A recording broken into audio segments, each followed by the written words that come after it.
This C++ code sets up a basic OpenGL window using GLFW, a library for creating windows with OpenGL context, and GLAD, a library for loading OpenGL functions. Here we initializes GLFW, which is the GLFW init. GLFW window hint. Setting up OpenGL version and profile using GLF window hint to request OpenGL 3.3 and the core profile.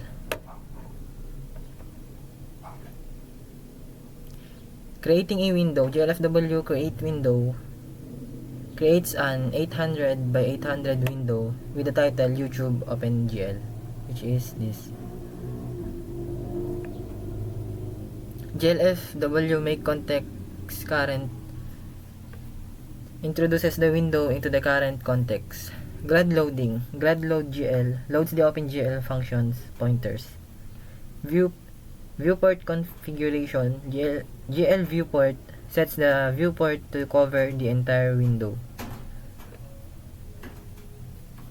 Clearing the buffer. GL clear color sets the background color.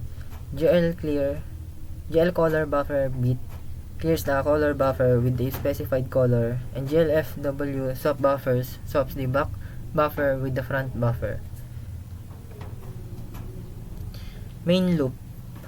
The while loop continues until GLFW window should close, returns true, handling GLFW events with GLFW poll events.